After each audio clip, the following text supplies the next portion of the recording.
So before we get started, I just want to acknowledge the traditional territory of the Snuneymuxw, Qualicum, Snonawas, Sechot, Upachesset, Ditadet, and Comox First Nation. We are so incredibly fortunate to live, learn, and play on these lands, and it is within these territories that the Mount Arrowsmith Biosphere Region is situated.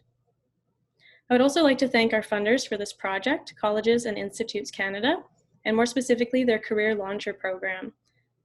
This program provided funding for our project, getting to know the Sustainable Development Goals in the Mount Arrowsmith Biosphere Region, which has allowed us to interview groups in the biosphere and see how we're contributing to the goals.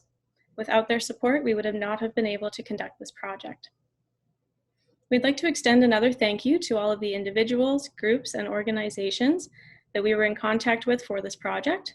Without their hard work, readiness to participate, and openness to discuss the SDGs, this project would not have been as fulfilling as it has. The purpose of this symposium is to showcase the great work that's happening in our region and to allow a space for dialogue and discussion of the Sustainable Development Goals. Lastly, we would like to extend a heartfelt thank you to everyone who took the time out of their busy days to join us at this event. I'm now just going to provide a quick overview of today's events. So we're going to start with some opening remarks from Vicki Gould, who's been the intern for this project. We'll then turn it over to Courtney Bourgeois to provide some background of the Sustainable Development Goals and how they relate to the Biosphere region. During this introduction period, we're going to premiere a short video that has been developed for this project. We weren't sure if it was going to be ready for today, but it is, and we're really excited to share that with everyone. We're then going to dive into our first three presentations. Following these, we'll have our first breakout session, and then we'll jump back in for 3 more presentations. After that, we'll have our final breakout room, and we're going to end today, or Vicki will be ending today's session with a quick summary of the project. So as I mentioned, we're going to start with some opening remarks from our Sustainable Development Goals intern, Vicki Gould. Vicki has been crucial to the implementation and the success of this project, as she's been working on this internship for the past 4 months. And she's going to begin by providing an overview and some background on the project. So over to you, Vicki. Hi, thanks, Mandy. So like Mandy said, my name's Vicki, and I have been the Sustainable Development Goal intern for the past 4 months at Mabry, or the Mount Arrowsmith Biosphere Region Research Institute. So to talk about the project's titled Getting to Know the SDGs. This project is aimed to promote the awareness of the 17 Sustainable Development Goals in the Mount Arrowsmith Biosphere Region, or the MABR. For this project, we looked at how the MABR community is currently contributing to the Sustainable Development Goals. Through discussions with community, we were able to raise awareness of the importance of the Sustainable Development Goals. During these discussions, we were able to better understand how individuals, organizations, and businesses are currently contributing to these goals. So for the project, we tried to contact a variety of local governments, organizations, and nonprofits. However, we are unfortunately not able to contact everyone within the MABR. Therefore, there is gaps in the information. Our data for this project is based on information we could find online and through participant interviews.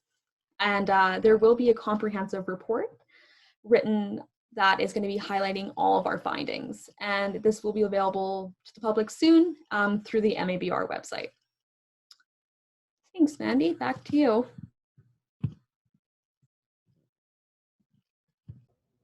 Thanks, Vicki. Now to formally begin today's session, I just want to introduce Courtney Bourgeois. Courtney holds a Bachelor of Arts in Sociology and Psychology from Vancouver Island University. Courtney's been working with the Mount Arrowsmith Biosphere Region Research Institute, or Mabry, since 2017, and is currently one of Mabry's project coordinators focusing on social projects. Today, Courtney is going to be discussing the Sustainable Development Goals and how they relate to our biosphere region. Thanks, Mandy. I'm just going to pull up my presentation.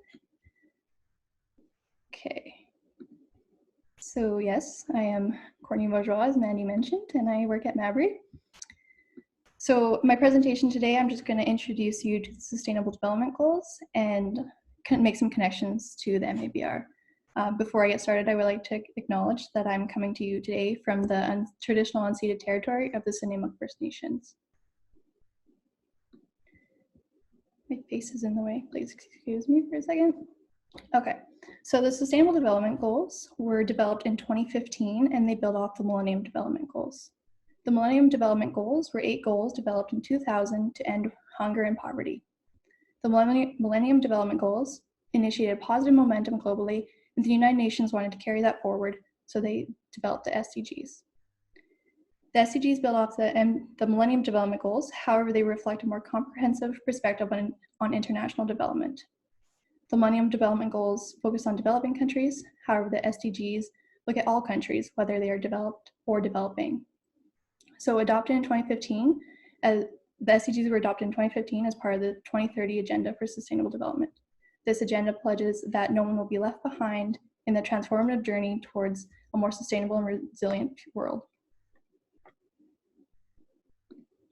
So we have the 17 SDGs here. I'd like to please note that they are not numbered in any particular order of importance, and while they may be listed independently, they are not independent of one another. The SDGs include a holistic approach to sustainable development, and they can be divided into the 5 Ps of sustainable development, which are people, planet, peace, prosperity, and partnerships. I would also like to note that each of the SDGs is broken down into targets and indicators, which are used to measure the achievement of these goals. These targets and indicators speak to various topics within the SDGs.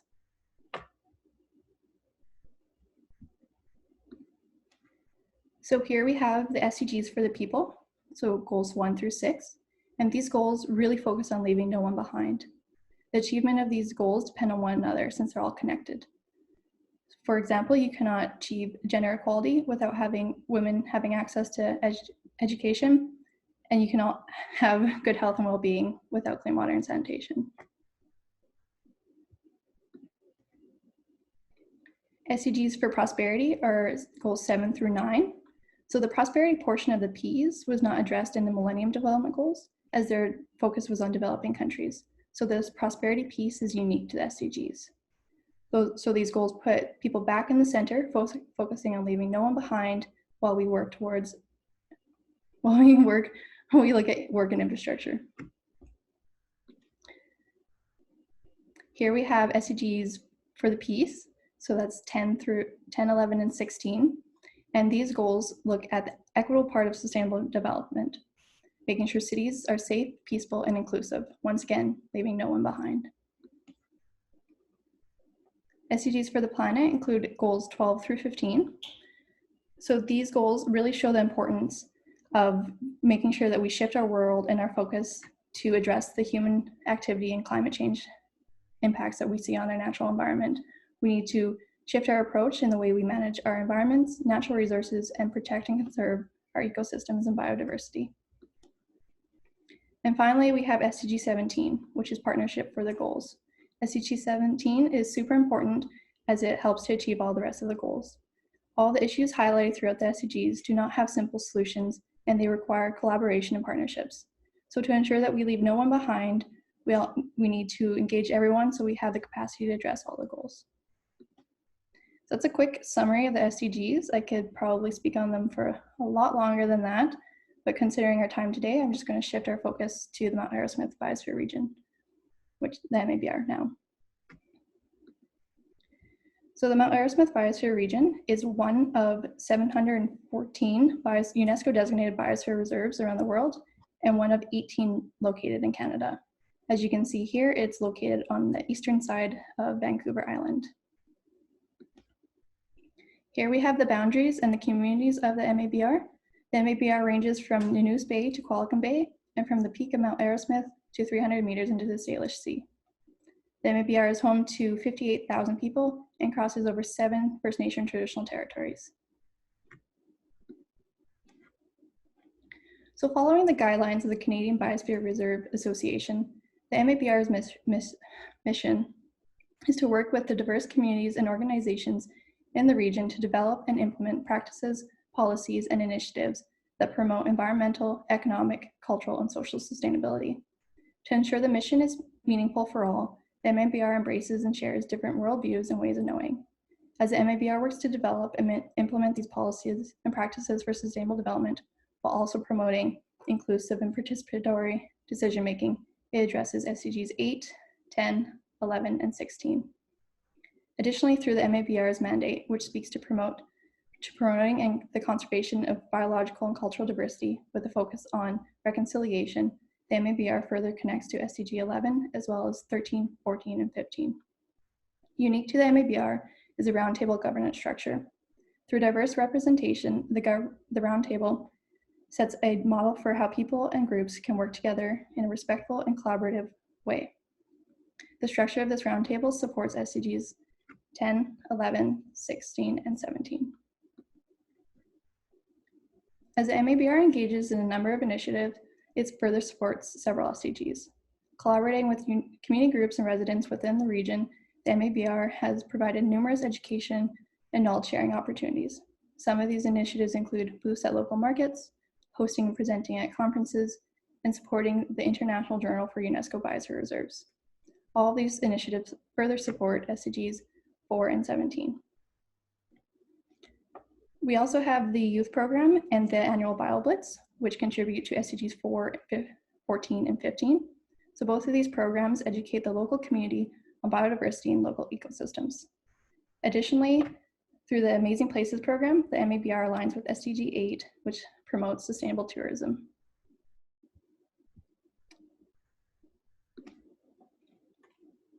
And to connect the MABR to SDG 9, which speaks to research, we have Mabry, which is the Research Institute. Mabry was established in 2014 as the research and education arm of the MABR. Mabry strives to provide education and employment opportunities for students and local community members through citizen science programs and outreach initiatives. With collaborative research projects focusing on various topics, including wetlands, fish habitat, plant phenology, youth education, and community development, Mabry's work aligns with SDGs 4, 8, 11, 13, 14, 15, and 17. So as we can see, the MABR connects to many of the SDGs, which helps to further the achievement of the 2030 Agenda. Support of the 2030 Agenda is becoming increasingly important as 2030 is only 9 years away.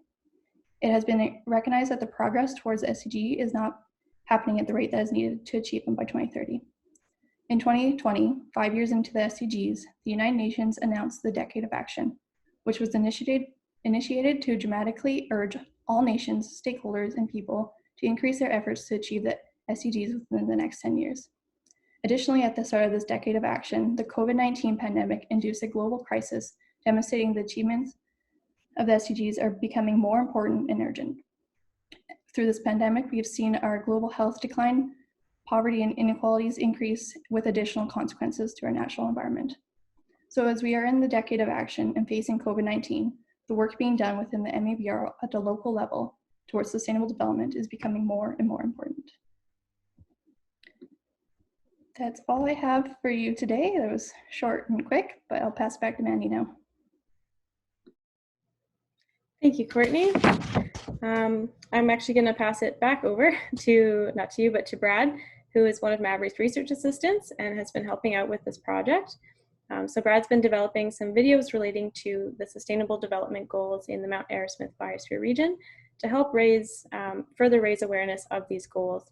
So we're excited to premiere one of our short videos today, and stay tuned for the other videos that we'll be promoting on our social media platforms soon. Hi everyone. So my name is Brad. Part of my role with this project was creating 3 short videos that highlight the Sustainable Development Goals within the Mount Arrowsmith Biosphere Region. So today we're going to debut one of those videos for you, specifically one that focuses on the Mount Arrowsmith Biosphere Region, the work that Mabry does within the region, and how they align with the Sustainable Development Goals. The other 2 videos are going to be put on Mabry's website, and I would like to thank Oceanside Building Learning Together, the Hamilton Marsh Committee, and the Aerosmith Naturalists for providing content for those videos. And with that, we will start the video. First off, everybody see my screen okay? Just want to make sure it's good. Yeah. Yep, we're all good, Brad. Thanks. Okay, perfect.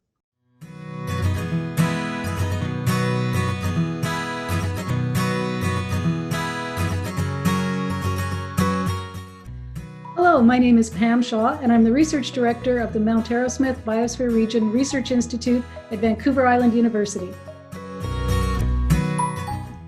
Starting in the early 1970s, the United Nations began to designate biosphere reserves across the Earth's surface.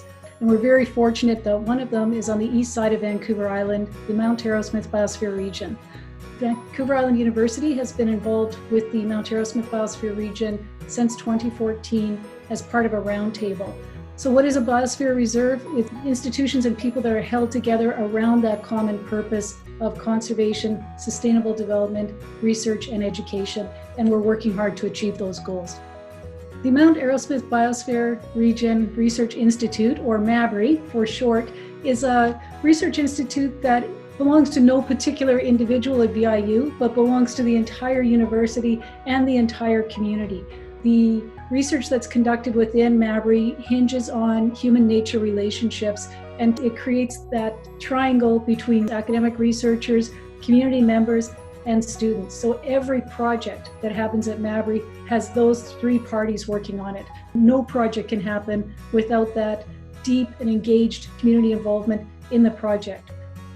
The Mount Arrowsmith Biosphere Region Research Institute ties most strongly to a handful of the Sustainable Development Goals, but the ones that really resonate with the Research Institute would be Goal 4. Quality education is a critical part of the Research Institute.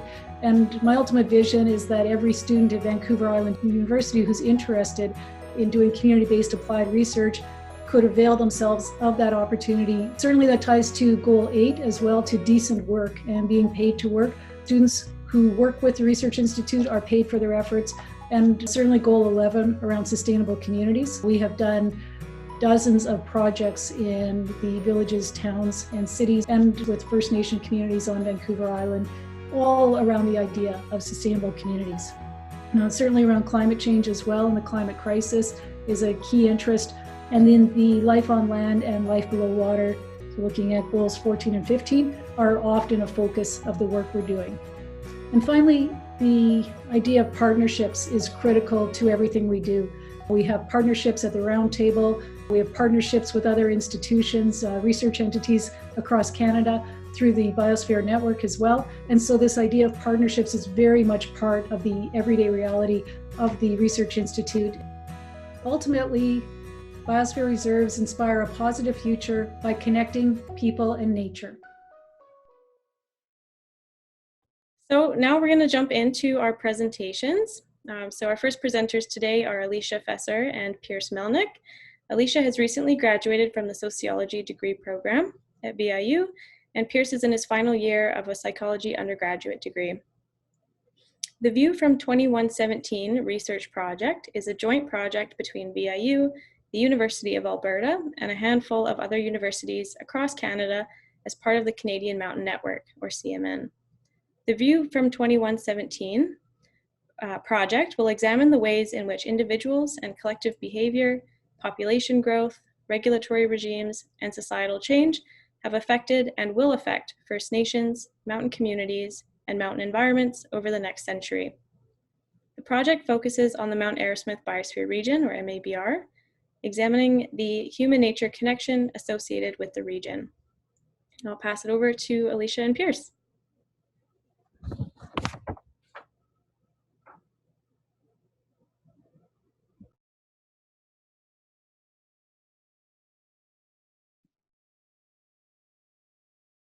All right, should I just share my screen?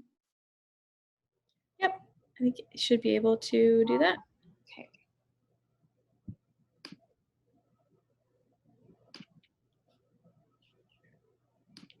Great. All right, can you see it? All good? Yep, all good. Okay, so as Mandy mentioned, we are presenting on our project, The View from 2117, Human Actions, Consequences, and Perspectives on Mountain Regions. However, this is not just Pierce and I's project. There are a number of professors, students, and alumni working on it, as it is a large 3-year project with multiple different objectives. So some of the basic information was covered by Mandy in the introduction, but we have a little more to share about the View from 2117 as a whole. We are looking into the impact that human action has had on the Mount Arrowsmith Biosphere region by researching into the past. It is hoped that the findings will help guide new policies and ways of knowing. It is also hoped that this project can help guide a future of mitigating and eliminating these human-induced impacts on natural systems. The work being done in this project will overall work towards targets in goal number 11, including the creation of inclusive and sustainable urbanization, strong national and regional development planning, and the implementation of policies for inclusion, resource efficiency, and disaster risk reduction. The View from 2117 is a 5-part project. So the first part is the governance and regulatory study. The team here is analyzing successful governance models around the world, and it is hoped that the results will guide the development of a best practice model for the MABR. It is aiming to achieve target 11.3, inclusive and sustainable urbanization. The second part is the ecosystem analysis. Through this study, the team is working to identify impacts of climate change on local flora and fauna and want to provide recommendations to local governments in how to better include the environment in community planning. This project is going to address multiple different targets, including strong national and regional development, promoting mechanisms to raise capacity for climate planning and management, and integrating ecosystem and biodiversity in governmental planning. The third part of the project is the demographic analysis. The team here is conducting an archival review using maps, plans, journals, and photos. The history of indigenous community structures and planning before colonization is also being researched. It is hoped with this study that the gaps can be addressed in equitable rights and reconciliation, as well as incorporate local knowledge in policy development. This project aims in achieving multiple targets, including the promotion of universal social, economic, and political inclusion, ensuring equal opportunities and ending discrimination, and to protect the world's cultural and natural heritage. So the fourth part is the sense of place study, which will investigate human-nature relationships in the MABR. They're looking to indicate psychological connection between people and the environment. The team on this study is looking at community members' knowledge and their perceptions of local outdoor settings. The targets this study is associated with is 9.5 and 10.6, which are to enhance research and upgrade technologies, as well as enhance representation for developing countries and financial institutions. The fifth and final part is the project that Alicia and I are working on alongside Sylvie Lafreniere, which is creating the first vital signs report for the MABR. This entails a mass search for important indicators that appropriately portray the health of the community in terms of social, economic, and environmental factors. Overall, we hope the vital signs report will help stakeholders and policymakers in making decisions in favor of the health of the MABR community. Our study is working towards 3 targets, which include the inclusion and sustainable urbanization, the implementation of policies for inclusion, resource efficiency, and disaster risk reduction, and finally, knowledge sharing and cooperation for access to science, technology, and innovation. So our methodology for the vital signs report included a couple different steps. We start off with an extensive literature review, which allowed us to see what indicators others were including in their vital signs reports. This gave us a good idea of what we were going to include in ours. We then reached out to Statistics Canada to get some data tables. This proved to be a challenge as the MABR's borders are natural and are outlined by 5 watersheds, while Statistics Canada uses a road network. Once we obtained the Statistics Canada data, we moved on to our community survey, where we were able to get information from people in the area. This was distributed through social media. Finally, community outreach was super important, as it helps gain additional information for this project. We partnered with the Canadian Community Foundation, and through them, we were able to get a template and logo information. We also have multiple local community partners who have given us data. So this is an example of what a vital signs report looks like. This one is from the Clayoquot Sound Biosphere Region. Usually vital signs reports give a page to each indicator they wish to report on. So here they are showing housing and income inequality. You might also notice that they have matched specific SDGs that relate to the indicator. We are definitely keeping the SDGs in mind when we are creating our vital signs report, as we have recognized that each indicator we will be discussing can potentially relate to an SDG. Finally, this is the first ever vital signs report for the MABR, and we hope that it will serve as a benchmark for future editions. The vital signs document is not only useful for public, but also stakeholders and policymakers, which have the opportunity to read the data presented and address some of the targets. We are currently analyzing data, and the document should be published in late spring, early summer of this year.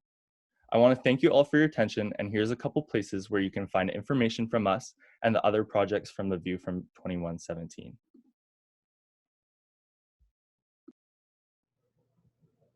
Great, thank you so much, Alicia and Pierce. I know it's difficult to cram an entire project into 5 minutes, but thank you very much for that. So up next, we have Jeff Ball from VIU's, oh, we got a quick question. Could you say where the example was from? Yeah, I'll answer it there. Okay, great, thank you. So up next, we have Jeff Ball from VIU's Milner Gardens and Woodlands. Jeff is the Executive Director of Milner Gardens, which includes 70 acres of unspoiled natural beauty perched on the edge of an oceanside bluff overlooking the Strait of Georgia. The Milner Estate, has a long history with the Mount Arrowsmith Biosphere Region, starting in 1937, with a continued legacy into today. Milner Gardens is currently contributing to 3 goals, including Goal 8, Decent Work and Economic Growth, Goal 11, Sustainable Cities and Communities, and Goal 15, Life on Land. I'll now pass it off to Jeff to talk more about Milner Gardens and how they're contributing to the goals. Great. Thank you, Randy. I appreciate the chance to come and talk and to take part in the symposium. Want to thank Victoria for making first contact and inviting me. I have to say I wasn't as aware as I should have been about the Sustainable Development Goals when she first contacted me. So it's been a very good exercise in looking through them and thinking about how we operate and how we help to address them and areas that we need to look further on site to address. So just quickly share this. Just a kind of a summary of Milner Gardens. I know many of you have been here before, but go for it. So yeah, as Maddie mentioned, Milner Gardens and Woodland, we are on the traditional territory of Qualicum First Nations. It is an old estate site that contains 24 hectares of old forest, 4 hectares of estate gardens, and we have about 250 meters of shoreline adjacent to the ocean. We are part of VIU. We are a living laboratory for VIU. We have horticulture students who come out and train. We work with the Biosphere Reserve Research Institute. We have research awards for multiple different faculties across the university. And we offer children's education where we try to connect children with nature. We partner an awful lot with related community organizations, rhododendron societies, master gardeners, and again, Mabry and others in the area. We are a site for local culture. We are part of the local culture scene, hosting various events in a normal year, and a great spot for our community to come and visit. We are a tourist destination, not just for locals, but we attract people from all across Canada, and so we help to bring people to here as far as sustainable tourism. Heavily volunteer supported and donor supported. Our overall role really is we are stewards of the land and the history of the site. We do an awful lot to build community, both for our citizens and also for the university in its engagement with the community. And we have a large role to help educate. So in going through the goals, Victoria and I went through the goals and just identified which ones we do help to address. As I mentioned, Milner Gardens, we are a tourist destination. We attract about 25,000 people a year, and that helps us to sustain ourselves as well as draws people to the area and helps to promote the local economy. We are living wage providers. We have unionized staff, and we pay our students very well, so we help to boost the local economy through decent wages. As I said, for this goal, we definitely help to promote local culture. And we also offer training opportunities through helping our students to gain experience in their fields and get them ready for successful careers. Another goal in our sort of current success and goals is the sustainable cities, and looking at it from the angle of the protection of historic properties. The site itself in recent history is a historic property through Ray and Rena Milner, Veronica Milner, and their time here, as well as visitation by royalty. And we know even people now have built their own relationship with it and developing their own stories with the property. And through our use of the land, we've come to learn it and understand it much better, and not surprising, but we've definitely identified that it was definitely used by First Nations. And so we feel that we are stewards of that history as well. We have evidence of it dating back 1,400 years at least. And we hope to work with our First Nation partners and with their blessing, be able to tell that story a bit more and showcase the depth of the history here. And a very easy one for us to meet, the life on land. As I said, we have 24 hectares of mostly old forest. There had been some logging done, but we have approached it with the goal to manage it for future generations. We do allow for some minor disruption for the use of interpretation and education, and we do have to accommodate some usage and some intrusion into space to support the operations, but the intent is to manage it for the health of the forest so that it can be used, appreciated, and valued into many generations. And through that, we're trying to demonstrate leadership in natural resource management. In going through all the goals, though, I think that there are some ones that jump out that there's lots of work still to do. Some of these aspects don't necessarily impact us to the same extent that they're being impacted other people in other areas of the world, but I still think it's important for us to be mindful of them, even for our local area. And that's in water management. We do what we can to protect our water supply, whether that's through tap or through well. But I think that's an ongoing piece for us to always be mindful of and try to raise the bar on our wise use of water and efficient use. And similarly, our whole energy usage. Just in our development and our transition in our operations, to be mindful of how we consume things, just going down to 12, looking for better, more efficient ways to run the operation. And of course, all that impacts into climate change as one of the biggest ultimate goals. So that's kind of a quick overview of Milner Gardens in relation. Oops, stop sharing that. But happy to answer any questions. Wonderful. Thank you so much, Jeff. And yes, if there are any questions, please feel free to put them in the chat box and we can respond to those on the side. Just in an effort to stick to our timeline, we're going to head over to the next presentation, which will be by Carrie Pesey. So Carrie Pesey is here today to discuss the great work that the Hamilton Marsh Committee is doing throughout the Biosphere region. The Hamilton Marsh Committee started 15 years ago as the Friends of Hamilton Marsh. The group consists of volunteers who are truly committed to saving the Hamilton Marsh from development. Throughout this research, we found that the Hamilton Marsh Committee is currently contributing to 5 SDGs, including Goal 4, Quality Education, Goal 8, Decent Work and Economic Growth, Goal 13, Climate Action, Goal 15, Life on Land, and Goal 17, Partnerships for the Goals. I'll pass it off to you, Carrie, if you're ready. Thank you. It's interesting to me to be coming at this from an organic, almost activist approach. It's like I've got to tell you, Jeff, you're a tough act to follow. So what I'm going to do is I'm going to just give you a quick visual of Hamilton Marsh give you a bit of the story of how we came to be working to protect it, and also to let you know what our hopes are for the future. So it's going to take a moment.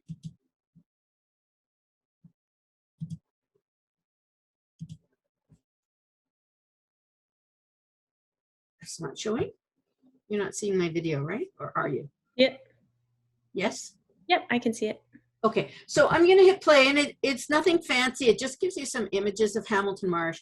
It gives you images of what we have done as groups, like just different events that we've organized. So it will, I'm just going to hit it now. It's nothing fancy, but it sure is beautiful.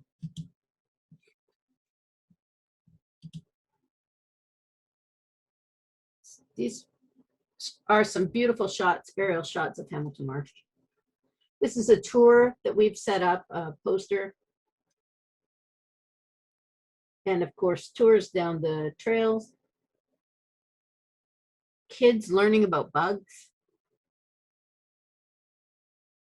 Kids on the dock learning more about bugs.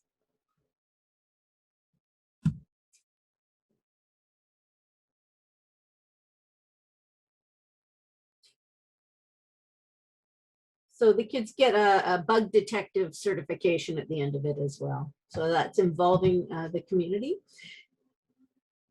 Stop share.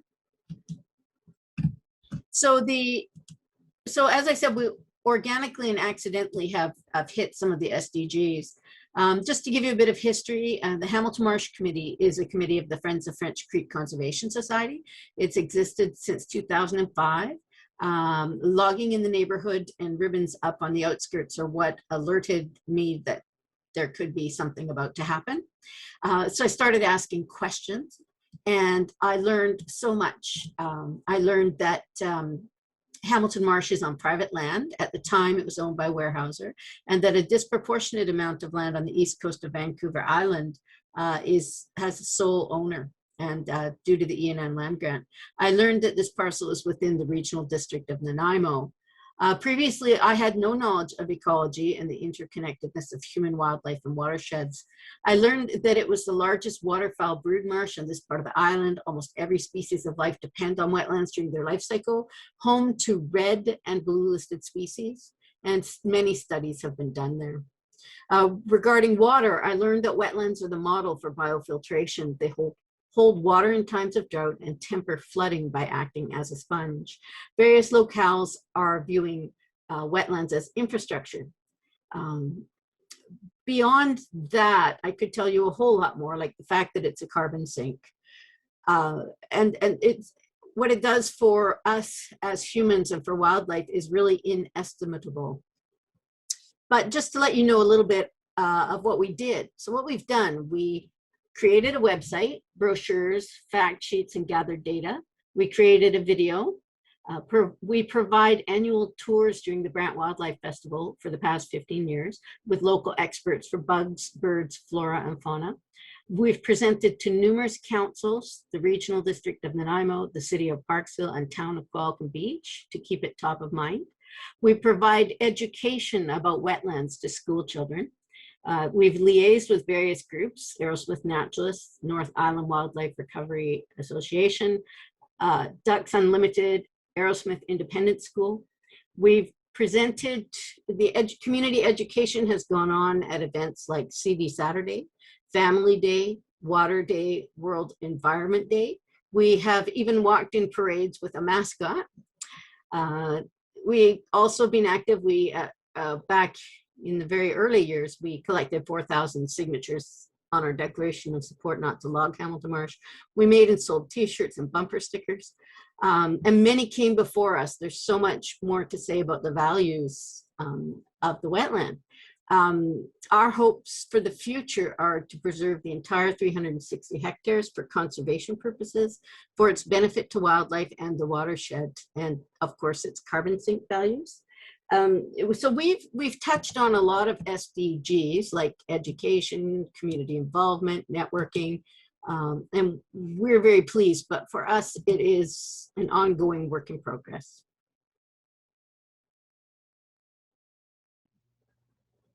Thank you, Carrie. And thank you to everyone else as well for the wonderful presentations. I know that I learned a lot about the great work that's being done right here in our biosphere region. We're now going to move into our first breakout room. So everyone's going to be placed into a breakout room with other participants from this event. Each room is going to have a facilitator within to keep the conversation flowing. The first question that we're going to discuss in this breakout room is why the SDGs are important and why specifically within the biosphere region. Vicky's also going to post the question in the chat box so we can refer back to it. This breakout room is going to last 5 minutes, and I'll provide a 1-minute warning before we head back to the main screen. At the end of the event, the facilitators are going to share the highlights from these discussions with our team so we can work to further promote and implement the goals in our regions. Okay, so I'm just going to put everyone into those rooms.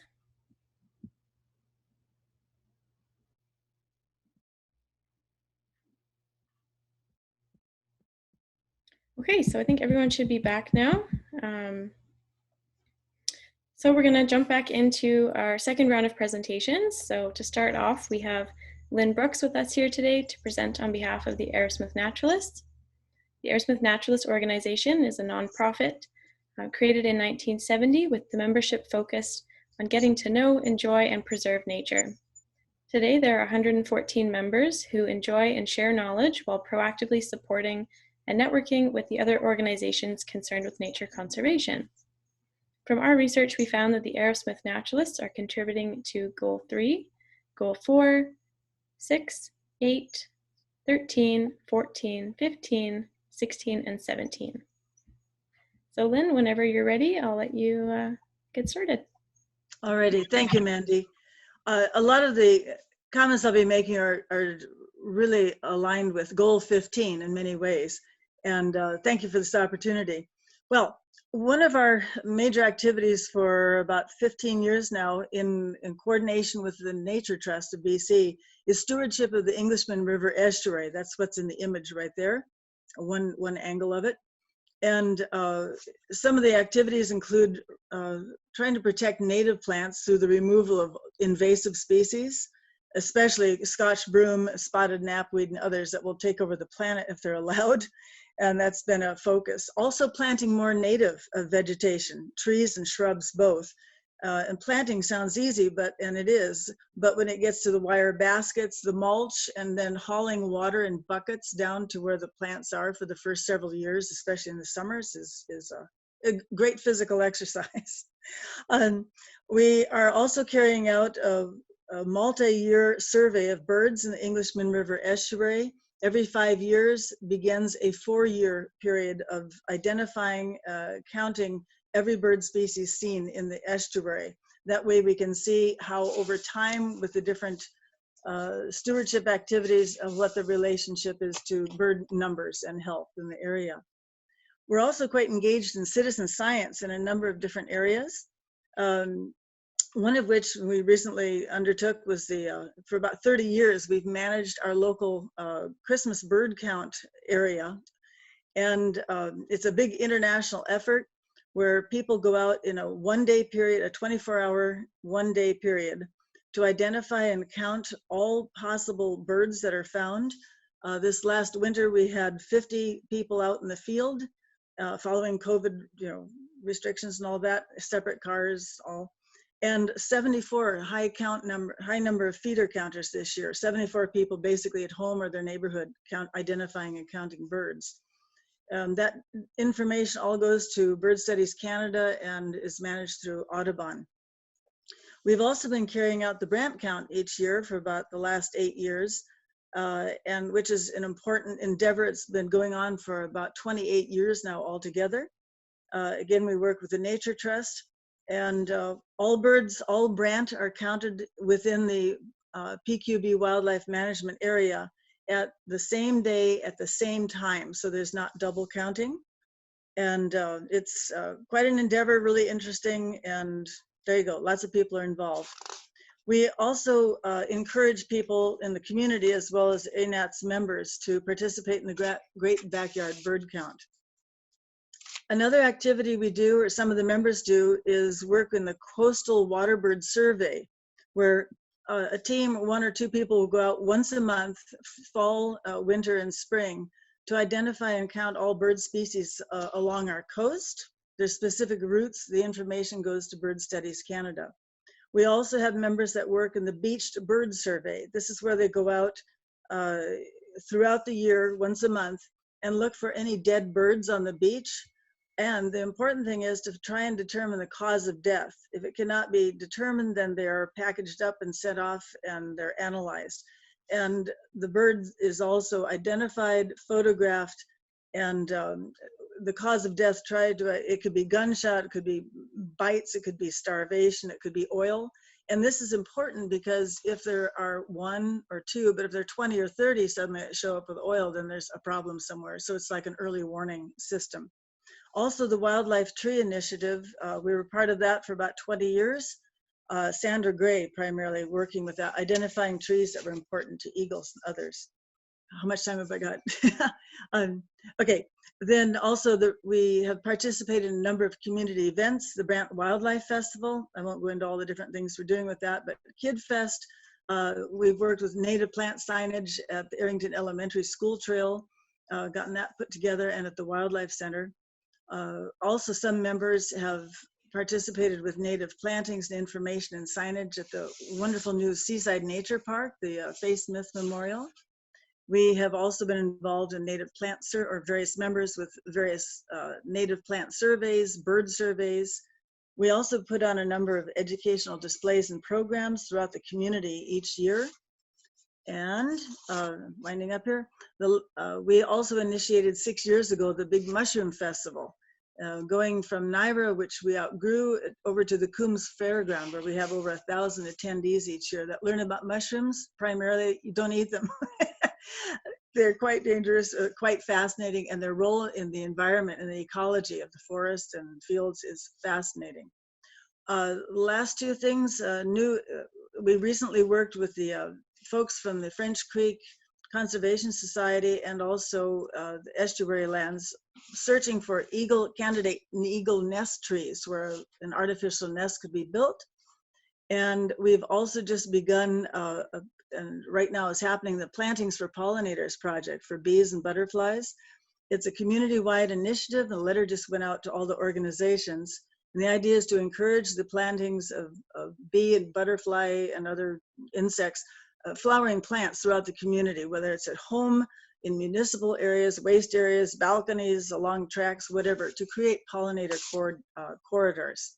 Lastly, the ANN, the Aerosmith Nature Network, was begun in 2019. The idea to help identify remaining natural places in our area, and also to start connecting community organizations, because there's a lot going on and a lot of us didn't really know what was happening. As it was, we identified 42, that is, lots of people contributed to this, identifying a total of 42 natural places in our communities that merit, either conservation and or awareness and some sort of protection. And that data has already been shared with RDN, BC Nature, and now the Nanaimo Area Land Trust is interested in that. We're sharing it with them. And finally, it looks like Mabry is really going to be working and has been working on connecting these various groups, and also the Nanaimo Area Land Trust is starting a new caucus to get us better connected. So a lot of people have had that idea that we really need to have better communication amongst all these groups, that, strength in numbers. So there you go. Thank you. Thank you, Lynn. Sounds like you're busy as always. Next up, we have Haley Tomlin, Mabry's Assistant Research and Community Engagement Coordinator. Haley's educational background includes a Bachelor of Science degree majoring in biology with a focus in ecology. At Mabry, Haley is responsible for coordinating multiple projects and the students associated with each of those. So today, Haley's going to be speaking about Mabry's Forage Fish Spawning Habitat Monitoring Project. Okay, good to go. You can see that? Yep. Awesome. Hi, everybody. As Mandy just said, I'm Haley Tomlin, and I'm going to talk to you about our Forage Fish Spawning Habitat Monitoring Project. I'm just going to jump right in because it's a lot to cover in a few minutes. So just to give you an idea of what forage fish are, they're small, abundant schooling fishes that are key prey items to a number of predatory fish, marine mammals, and seabirds. In particular, humpback whales, minke whales, and harbor seals all depend on forage fish for approximately 75% of their diet. These guys are grouped based on their ecological role as opposed to their taxonomy. Therefore, there's a number of different species, and they all have very distinct life cycles, habitat ranges, and ecology. So in BC, we have actually 7 species of forage fish, so these 6 plus Ulican. We are looking specifically at the surf smelt and Pacific sandlance based on their spawning habitat, as it's similar and it's easily accessible for sampling. It's in the intertidal zone. So to give you a closer look at them, both species share a similar habitat range from California to Alaska. The sandlance over here are, they're a little more slender, they have a needle-like nose and are without a swim bladder, so it allows them to actually bury themselves into the sand. They prefer to spawn on finer sand and gravel, whereas surf smelt can spawn on slightly coarser materials. And then you can see their eggs down here, sandlance on the left and surf smelt on the right. They're about the same size, about 1 millimeter in diameter, but they're distinct by the way that the sand attaches to them. So you can see here that these guys have sand all the way around, as the membrane is sticky all the way around, whereas the surf smelt has 1 attachment point. So it might have multiple pieces of sand, but it actually only has 1 attachment point, as only 1 point gets sticky. So why are they important? Why do we care about them? They're an integral part of the marine food web, influencing both predator and prey populations. So that means they're an intermediate trophic level species, meaning that they prey on those, or they're prey for those higher in the food web, and then they're predators to those lower in the food web, transferring energy throughout. So we monitor their spawning habitat to enable evidence-based decisions to be made, such as modifications to policies and management plans that help protect their spawning habitat. So our project began in late 2017 when we were trained by a biologist from the Washington Department of Fish and Wildlife. And then shortly after that, we didn't develop the predictive mapping, but we created the predictive mapping using shore zone data and a model from the Coastal and Ocean Resources Company down in Victoria. Following that, our research assistants were able to actually go out and ground truth these sites to establish sites to sample. Since training, we've been collecting samples regularly and expanding our geographical range along with community engagement. So we're not just in the MABR anymore, but we're kind of all along the coast.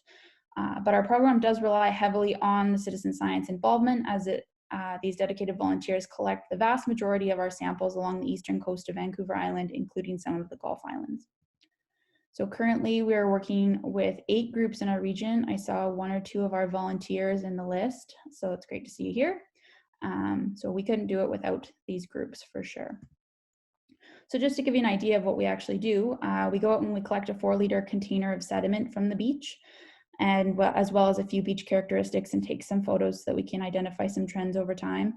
And then from there, we sieve down the sample to isolate a portion that may contain the forage fish embryos. So the sample remaining in the smallest sieve is placed into what's called the Vortex System, which is this here. So a bilge pump pumps water into this blue bowl and creates what's called a vortex, and the lighter materials all get lifted up. So it's kind of like gold panning, but simpler. And all of the lighter materials go through the center and get caught in the sieve below, which is what we actually look at in the lab. So the lab analysis occurs back at the office or currently at our dining room tables. So using a dissecting scope and a teaspoon amount of sand at a time, we get through the entire jar. Any eggs that we do find are extracted, photographed, counted, and then we preserve them so that we can actually share them with the volunteers and show them what they look like. And then all of our results are confirmed by somebody down in Washington, an expert down there, and all the data is input into an open access data center, the Pacific Salmon Foundation Strait of Georgia Data Center. And this allows for anyone to access the data, public or government. So hopefully that some modifications to their policy or modifications to policies pertaining to them can change. And then we just wanted to identify the sustainable development goals that this project directly relates to. First one is goal 14. So life below water, which is probably the most obvious one here, I guess. So this project ultimate goal is to protect ecosystems and conserve coastal areas by identifying which beaches are being used by forage fish for spawning activity. And then the other one is life on land, which might not be as intuitive, but since forage fish are key prey items to many bird species, their populations can have an impact on predator populations. So the protection of the forage fish spine habitat can ensure enough food availability for these populations that depend on them, thus reducing the risk of biodiversity loss. All this work is currently being funded by the Sitka Foundation, Pacific Salmon Foundation, and WWF Canada, and then our many partners that are involved in this project. We're covering a lot more of the coast these days, which is great. So thank you. If you guys ever have any questions beyond this, feel free to contact myself or Alana. We both run the project. Great, thank you, Haley. And if anyone does have specific questions about any presentations afterwards, I can put my email in the contact or email in the chat box, and I can put you in contact with the presenters.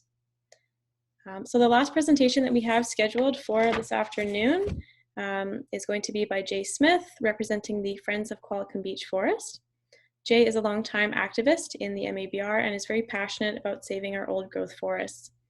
The Friends of Qualicum Beach Forest is a community-focused group that has a commitment to the protection, restoration, enhancement, and maintenance of our urban forest and trees, community forests, and vegetation on public and private lands in the town of Qualicum Beach. The Friends of Qualicum Beach Forest are currently contributing to 4 SDGs, including Goal 11, 13, 15, and 17. And I will let Jay take over with the rest. Thank you very much, Mandy. First, though, I'd like to compliment the other speakers, particularly Lynn and Haley. I thought they were wonderful presentations. We'd like to thank the Mabry for inviting us here today. And I would also like to acknowledge the contribution of Lois Eaton and Pat Jacobson in this presentation. Here, let's try and get this to go down. Okay. It's not moving down. What's happening here? Oh, here we go. Okay, there we go. What are the friends? Who are the Friends of the Qualicum Beach Forest? Our purpose, we're a community-focused group that has a commitment to the protection, restoration, enhancement, and maintenance of our urban forest, trees, and vegetation on public and private lands in the town of Qualicum Beach. Our primary goal is to mobilize the community for joint collaboration with the town on the design and implementation of a tree and vegetation management plan with associated bylaws. In primary value, we value our urban forest as an essential natural infrastructure for playing a major role in the mitigation of climate change, contribute to public community health and well-being, for its habitat for birds and wildlife, and making the Qualicum Beach a unique and attractive place to live. And indeed, Qualicum Beach is an attractive place to live. Now, what has the Friends of Qualicum Beach Forest done that's consistent in support of the Sustainability Development Goals? Now, I should say that these goals are not a purposeful guide to what we do. It's that our actions happen to coincide with certain of these goals. And the key goal, one we share with others, is life on land, to protect, restore, and promote sustainable use of terrestrial ecosystems, sustainably manage forests, combat desertification, and halt and reverse land degradation and halt biodiversity loss. Now, what have we done to promote this goal? Well, we've conducted our own research. We've analyzed what other urban forest strategies and tree bylaws of what other island communities, what have they done? And most of those are ahead of us in Qualicum Beach. And we put together this research to offer the town best practice alternatives. Now, tomorrow was the day when the plan was going to be unveiled by the Qualicum Beach Council, but that is going to be postponed until sometime in March. We've also participated in public events, March for Our Future, COVID Respectful, in July 15th. And it was for both democracy and the environment. Those go together. There's a concern that many people have in the community that democracy itself has been quarantined, and this has hampered our ability to get our proposals forward. Additional actions that we've promoted, writing numerous letters to town council advocating for a tree and vegetation plan and bylaws, presentations, public hearings, supporting a delegation to council, creation of our own Facebook page. We all has our website construction and almost completed, and then we've been quoted and referred to publicity in the Parksville Qualicum Beach News. Now we've taken direct action in terms of target 18 of the goal 15 is the issue and the impact of invasive alien species on land and water ecosystems. Now these are photos I took in the Civic Park here in Qualicum Beach. You can see on the left just how thick the ivy is. You can see afterwards in areas where we stripped it all out, and down below we piled it up, and the town would come and take it away. So we had volunteers, a number of volunteer hours, 200, and we helped publicize what we're doing to others that were passing through the park. We're also supportive of preserving the heritage landmark St. Andrew's Lodge. It was planned for destruction, but people turned out day after day, and the town council backed down. Other goals that we support, goal 3, good health and well-being. Trees provide oxygen, clean air pollution, emit healing essential oils, clean water and sanitation. Goal 13, climate action. Healthy forests with mature trees are heavy lifters in sequestering greenhouse gases. And partnerships are very, very important to us. We're finding that we're increasingly working with other groups, including Mabry, and we're going beyond this and to work with these groups to put more pressure on the town of Qualicum Beach, who we also want to work with. And finally, are we like the Easter Islanders chopping down our last mature and old growth forest? The big question, I think, relates to the boiling frog story, that people react, the inability of people to react to significant changes that occur gradually or to events which have become commonplace. And I think it's a challenge that we all face. So thank you very much. Thank you, Jay, and to all of the other presenters that we've had today. Most of these topics are focused on more of the environmental goals. And unfortunately, with just having everything packed into an hour-and-a-half event, we couldn't have a bunch more presentations, which we would have loved, but hopefully in the future we can explore some different areas as well. But for the sake of time, we're now going to jump into our second breakout room. I've made the rooms a little bit less rooms, so more participants. So we might have 2 facilitators now in each group. But we're going to explore the question, how can the SDGs be better implemented in the MABR? The structure of this breakout room is similar to the previous session, though we will have 10 minutes for this discussion instead of 5. And again, I'll provide a 1-minute warning to wrap up the conversation.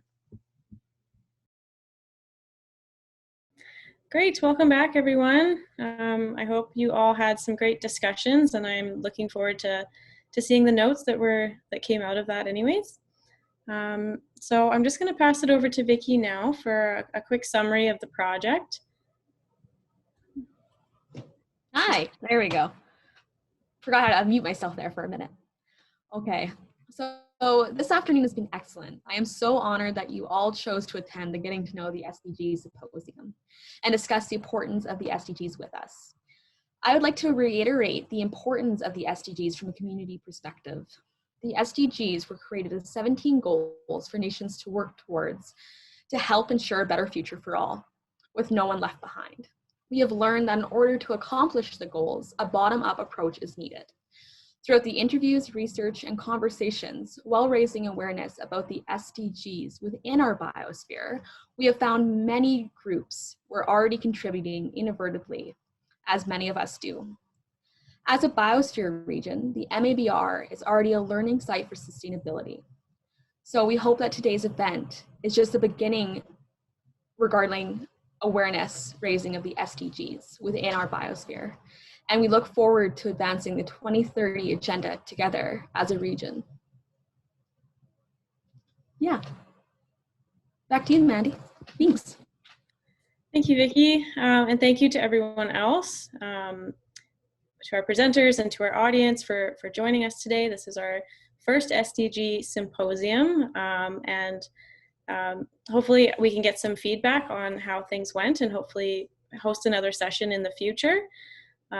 We hope that everyone had a really great time and learned something new. We are aware that we packed a lot into an hour and a half, but we can maybe think about restructuring things in the future. But yeah, thanks to everyone, great presentations. And moving forward, we're really excited to take these ideas and the discussion pieces from today and then continue to promote and raise awareness of the goals in our region. So I hope to see everyone soon, and some feedback is much appreciated. Oh, I will post my email in the chat like I promised, in case anyone would like to be contacted with other groups or just send any feedback. So there it is. All right, so with 2 minutes to spare, that's all we have for today. And yeah, I hope everyone enjoys the rest of their day. Yeah, thank you. You're welcome.